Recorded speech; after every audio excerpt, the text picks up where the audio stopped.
Ce président africain aurait fait tuer plus de 300 personnes dans son pays sans aucun regret. Et il est considéré comme l'un des dictateurs les plus effrayants de l'histoire. Voici l'histoire d'Idi Amin Dada.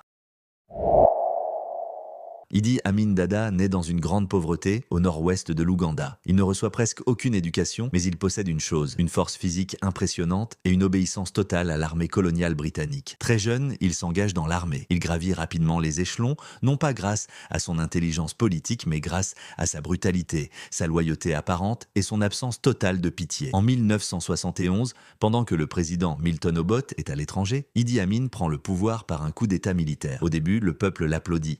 Il promet la paix, la stabilité et le retour de la dignité nationale. Mais très vite, le masque tombe. Idi Amin gouverne par la peur, les opposants politiques disparaissent, les militaires qu'il soupçonne de trahison sont exécutés. Les prisons se remplissent, les corps apparaissent dans les rivières. On estime que plus de 300 000 personnes ont perdu la vie sous son régime. Il se proclame maréchal, président à vie et s'invente des titres absurdes. Il se moque des dirigeants étrangers, tout en plongeant son pays dans l'isolement et la misère. En 1972, il expulse brutalement des dizaines de milliers d'Ougandais d'origine asiatique, détruisant l'économie du pays en quelques mois. Les entreprises ferment, la famine s'installe, mais Idi Amin continue de vivre dans le luxe. Plus le pays s'effondre, plus il devient paranoïaque. Il voit des complots partout, même ses proches ne sont plus en sécurité. Finalement, en 1979, l'armée tanzanienne intervient. Idi Amin fuit l'Ouganda. Il ne sera jamais jugé pour ses crimes. Il finit sa vie en exil, loin du peuple qui l'a fait souffrir. Aujourd'hui encore, son nom provoque la peur. Mais son histoire pose une question essentielle. Comment un homme sans vision, sans limite et sans compassion peut-il détruire une nation entière? Si tu veux découvrir d'autres histoires vraies de dirigeants africains,